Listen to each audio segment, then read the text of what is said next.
할렐루야. 미국 프로야구의 전설적인 선수이자 감독으로 유명했던 요기 베라라는 사람이 있었습니다. 그의 유명한 말이 하나 있는데요. 끝날 때까지 끝난 게 아니다. 이런 말입니다. It ain't over till it's over. 끝날 때까지 끝난 게 아니다. 말을 했었습니다. 1973년도에 요기 베라는 뉴욕 매츠 팀의 새로 감독이 되었다고 합니다. 그런데 그때 그 팀이 리그에서 꼴찌를 하고 있었기 때문에 어느 기자가 질문을 했습니다. 감독님, 이번 시즌은 가망이 없죠? 다음 시즌을 잘 준비해야 되겠죠? 이렇게 이제 물어본 겁니다. 그랬더니 요기 베라가 답을 하기를 끝날 때까지 끝난 거 아닙니다. 이렇게 말을 했더라는 겁니다. 그리고 그 시즌에 그 팀이 그 지구에서 1위를 했고 마침내 월드 시리즈까지 진출하는 놀라운 일이 있었던 것입니다. 여러분, 우리가 소망을 갖는다는 것이 우리를 강하게 만드는 힘이 있다는 것을 기억하시기 바랍니다. 소망을 가진다. 그 자체로서 힘이 나는 것입니다. 우린 거꾸로 생각하기 쉽습니다. 힘이 있어야 소망을 가지지요. 근데 그게 아닙니다. 소망을 가지는 자에게 힘이 나는 줄 믿습니다. 우리 기독교는 소망의 종교입니다. 성경 읽어보시면 소망을 강조하는, 소망을 간증하는 이야기들이 정말 많이 나옵니다. 마지막 순간까지 소망을 놓치지 않았기 때문에 하나님의 도우심을 경험했고 그래서 승리했습니다. 이런 이야기가 성경에 많이 나오는 것입니다. 우리가 그것을 눈여겨볼 수 있기 원합니다. 무엇보다도 가장 확실한 소망의 이야기는 부활 사건이다 하겠습니다. 절망 중에 가장 큰 절망이 죽음 아니겠습니까? 죽으면 다 끝이다 라고들 생각하는 것이 자연스러운 사람의 생각인 듯 합니다. 그런데 죽음 이후에도 길이 있습니다. 죽음 이후에도 새로운 생명이 있습니다 라고 말을 하니까 이것이 바로 부활신앙인 것이죠. 부활신앙은 그러므로 소망 이상의 소망인 것입니다. 우리가 소망하는데 가장 큰 소망이 뭐냐? 부활의 신앙입니다. 부활신앙을 갖기를 바랍니다. 참으로 우리는 크리스찬으로서 이 부활의 소망의 능력을 바라봐야 될 줄 믿습니다.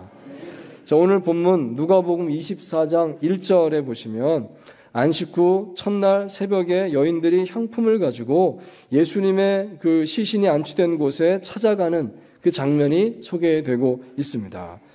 이 여인들은 참으로 예수님을 진심으로 사랑했던 참 제자들이었구나 하겠습니다. 이 예수님께서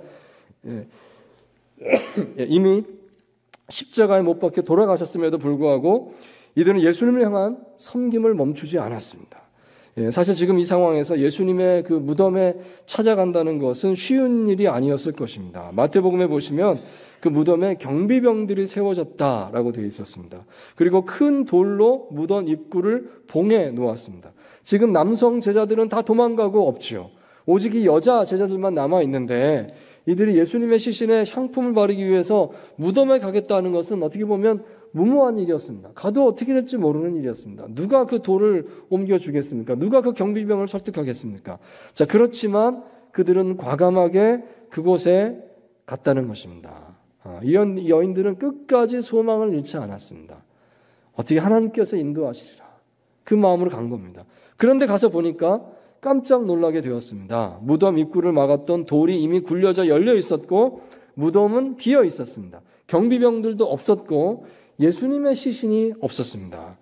이때 여인들은 근심했더라. 성경에 그렇게 기록을 하고 있습니다. 아마도 누군가 예수님의 시신을 강탈해 간 것이 아닐까 이런 생각을 했던 것 같습니다.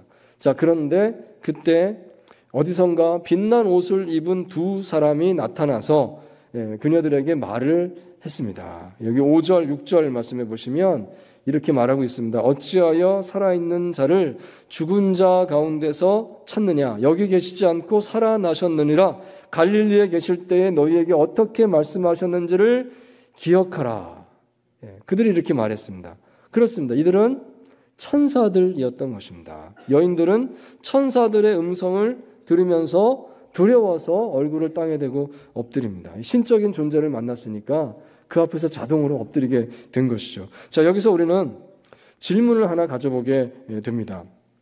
예수님께서 다시 살아나셨다고 하면, 그렇다면 그 살아나신 예수님이 직접 나타나셔서 봐라 내가 살아났다 이렇게 하시면 되지 않습니까? 근데 왜 예수님 직접 보이지 않으시고 천사들을 통해서 간접적으로 알리셨던 것일까요? 자, 이것은 이렇게 생각해 볼 수 있겠습니다. 이 여인들이 아직 예수님 앞에 설 준비가 되지 않았구나 하는 것입니다.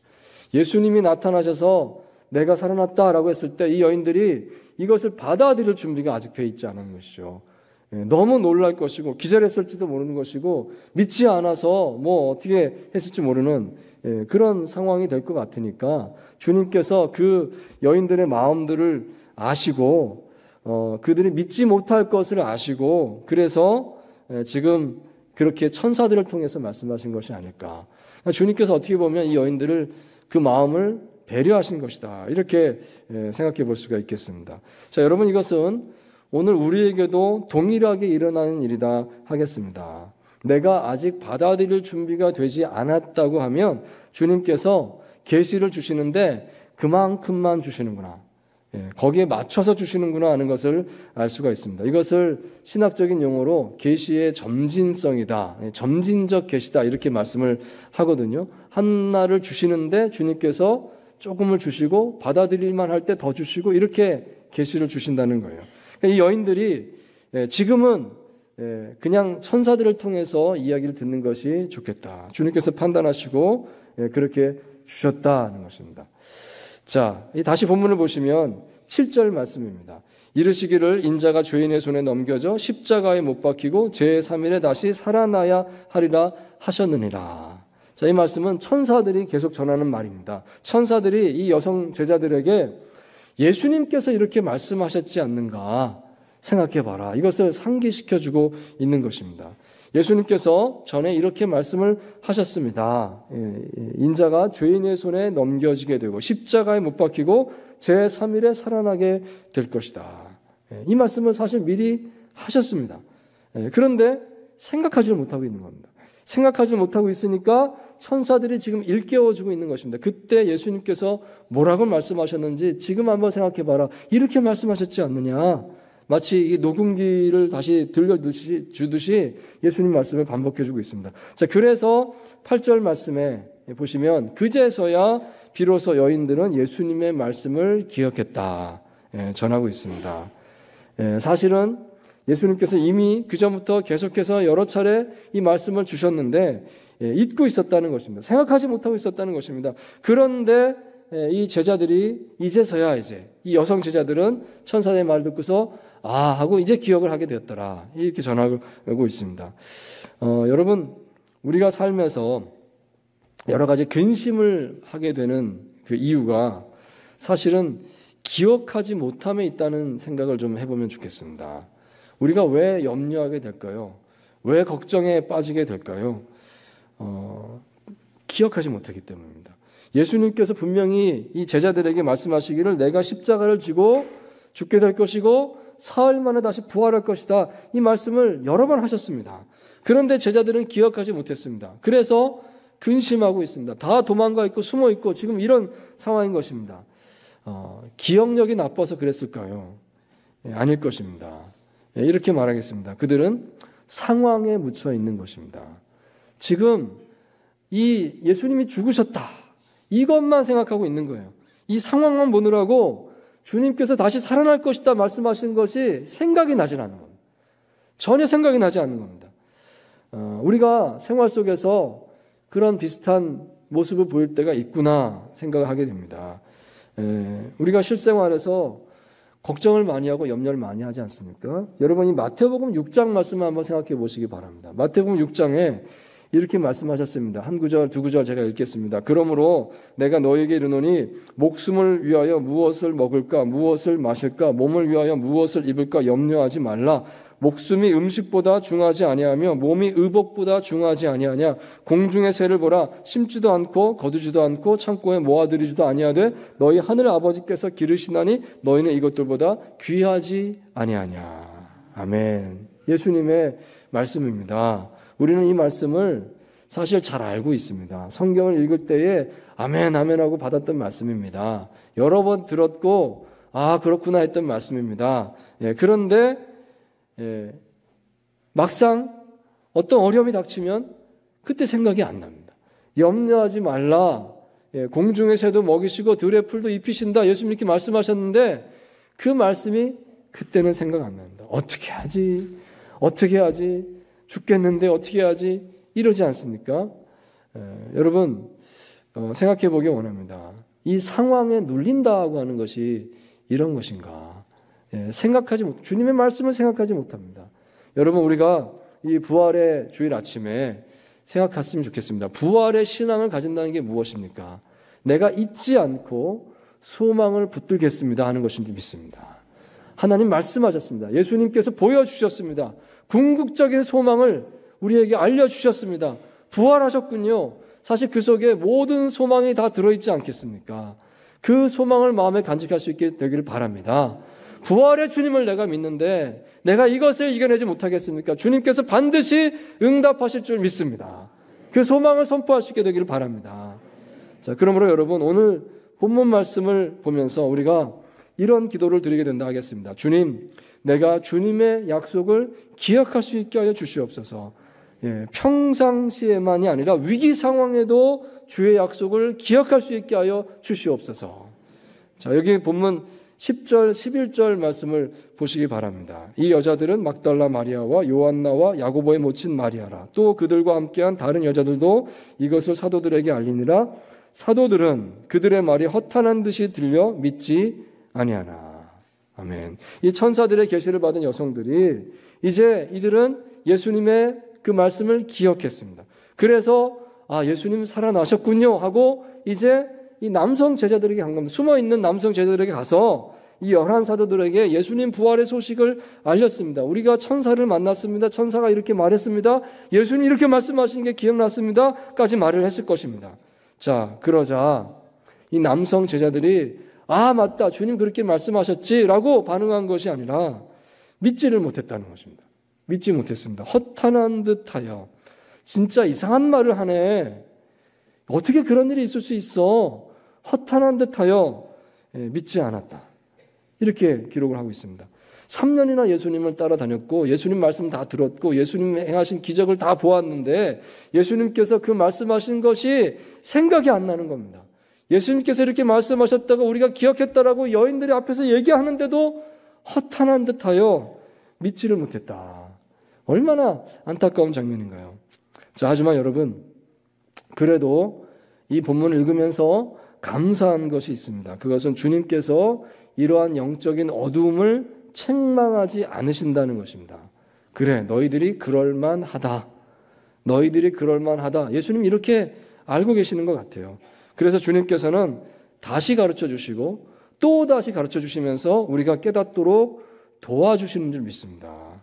이것이 주님의 마음입니다. 여기 누가복음 24장을 전체적으로 보시면 바로 그 말씀을 하고 있습니다. 예수님께서 점진적으로 하나씩 우리의 수준을 보면서 깨닫게 메시지를 주시고 인도하시는 것입니다.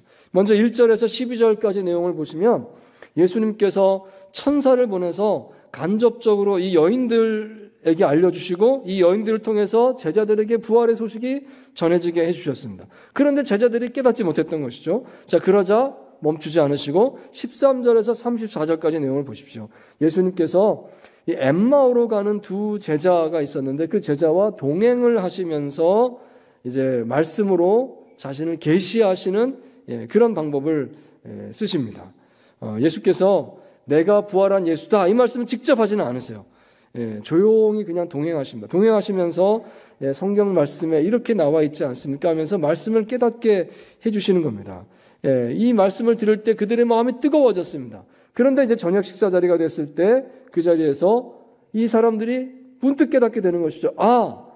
이분이 부활하신 예수님이구나 라고 깨닫는 순간에 벌써 예수님은 떠나고 안 계셨다. 이렇게 신비로운 장면이 거기 나오고 있습니다. 자, 그래서 이 엠마오로 가던 두 제자가 엠마오로 가던 길을 돌이킵니다. 돌이켜서 예루살렘으로 다시 돌아왔다는 겁니다. 와서 제자들에게 또 얘기합니다. 그 숨어있는 11 제자들에게 와서 얘기하기를 예수님을 내가 만났습니다. 우리가 만났습니다. 우리와 함께 동행했습니다. 성경 말씀을 이렇게 깨닫게 해주셨습니다. 까지 얘기를 했습니다. 자, 그러면 이 예수님 제자들이 믿었을까요? 그렇군요. 진짜 살아나셨군요. 만났군요. 할렐루야 했을까요? 아직도 이 제자들이 의심하더라. 믿지 못했더라. 이 성경에 또 마가복음에 보시면 더 자세하게 나와 있습니다. 자, 그런데 예수님께서 어떻게 하셨는가? 여기 35절 이하의 묘사를 보시면 예수님께서 이제 안 되겠다. 때가 됐구나 해서 제자들을 직접 찾아오시는 장면이 나오고 있습니다. 예수님께서 직접 그 제자들 숨어있는 그곳에 오셔서 나를 만져봐라 하시고 또 그 다음에 그래도 제자들이 또 의심합니다. 의심했다라고 나오죠. 의심하니까 먹을 것을 좀 달라 하셔서 생선이 나오니까 생선을 그 제자들이 보는 눈앞에서 드십니다. 음식을 먹는다는 것은 내가 정말 살아있다는 것을 보여주시는 겁니다. 그렇게 보여주셨다는 것입니다. 여러분, 여기서 우리가 확인하게 되는 것은 우리가 믿는 자 되게 하시기 위한 주님의 포기하지 않으시는 열정입니다. 우리의 연약한 마음을 배려하셔서 간접적으로 메시지를 듣게 하시는 것부터 시작을 하셔서 결국에는 직접 찾아오시기까지 모든 노력을 아끼지 않으셨습니다. 왜냐하면 우리가 믿게 하기 위해서입니다. 우리가 믿도록 그 부활을 참으로 온전히 받아들이도록 그 신앙을 가지도록 그 절망에서 헤어나오도록 주님께서 우리를 끊임없이 찾아오시고 이렇게 애쓰신다는 것을 우리에게 보여주고 있는 것입니다. 자, 이것은 오늘 우리에게 이렇게 주님께서 하시겠구나 하는 것을 알려주고 있습니다. 오늘날 절망에 빠져 있는 사람들에게 주님께서는 소망의 메시지를 주시기 위해서 최선을 다하시는 줄 믿습니다. 주님께서 내게 말씀하시고 내게 사람을 보내주시고 내가 깨닫지 못할 때 오셔서 깨닫게 하시도록 그렇게 이끌어 주심을 믿습니다. 여러분, 오늘 부활주일인데요. 참으로 저와 여러분이 예수님의 살아계심을 경험할 수 있게 되기를 바랍니다.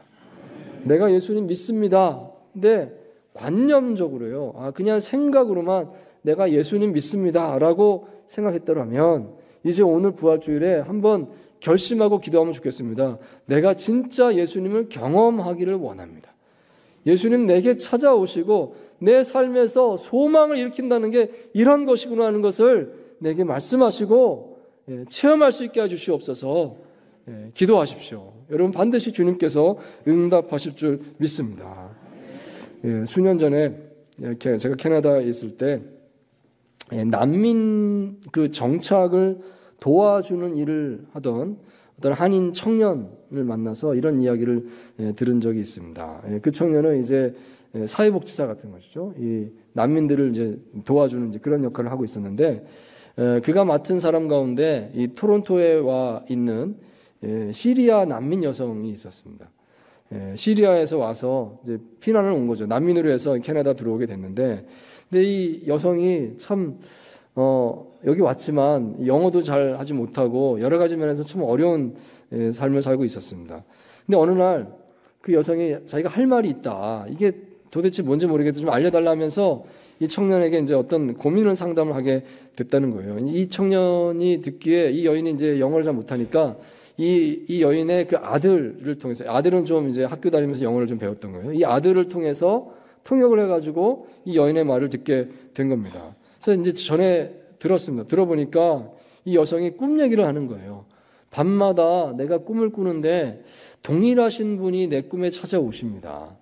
오셔서 너무 나에게 위로가 되는 말을 이렇게 해주시고 내 손도 잡아주시고 가자 하시고 이렇게 나를 이끌어주는데 얼마나 내가 꿈속에 큰 위로를 받는지 모릅니다. 계속 똑같은 꿈을 꾸는데 이분이 도대체 누굴까요? 이런 꿈 얘기를 이제 하게 된 거예요. 이 청년이요, 그 얘기를 잘 듣고 나서 보니까 그분이 예수님이시더랍니다. 그렇게 말씀하셨어요? 이 성경 말씀에 이렇게 나오는 건데 예수님이시더라는 거예요. 그래서 그 여인에게 얘기를 해줬습니다. 당신 꿈에 당신 찾아온 분은 예수님이십니다. 얘기를 해줬어요. 그랬더니 이 여인이 너무 놀라면서 그럼 내가 예수님 믿겠다고 해서 이 시리아 여인이 그날부터 이제 예수님 믿는 사람이 되었다. 이런 이야기를 들었습니다. 여러분 놀랍지 않습니까? 오늘날에도요, 그 이슬람권의 사람들, 그들은 정말 예수님을 믿기가 어렵습니다. 문화적으로 어렵고 그 장벽이 두텁습니다. 잘못 믿으면 목숨을 잃기도 하니까 어렵습니다. 그런데 주님께서 그렇게 찾아가시는구나 하는 것을 알 수가 있습니다. 이런 간증 이야기를요, 몇 차례 다 들었어요. 이슬람권에 있는 사람들은 꿈에도 나타나시고 기적으로 찾아오시고 주님께서 그렇게 믿게 하시는구나. 이걸 알 수가 있었습니다. 여러분, 이 이야기가 우리에게 주는 격려가 있다 하겠습니다. 그것은 우리가 간절히 찾을 때 주님께서 반드시 만나 주시겠구나 하는 것입니다. 정말로 주님께서는 믿음이 없는 자가 믿음 가지게 하기 위해서 얼마나 그 수고하시고 말씀하시고 사람을 보내시고 애쓰시는지요. 그 주님의 마음이 느껴지지 않습니까? 그렇다면 오늘 나를 향해서 주님께서 반드시 찾아오시고 내게 응답하실 줄 믿습니다. 우리가 그 주님의 마음을 우리 마음속에 헤아릴 수 있게 되기를 바랍니다. 그러므로 내가 주님 앞에 마음을 열고 기도했으면 좋겠습니다. 정말 살아계신 주님을 경험하게 하여 주시옵소서. 살아계신 주님을 만나고 그것을 증거하는 삶이 되게 하여 주시옵소서. 주님께서 우리의 기도에 반드시 응답하실 줄 믿습니다. 참으로 부활하신 주님을 만나고 누리시는 저와 여러분 다 되시기를 주의 이름으로 축원드립니다.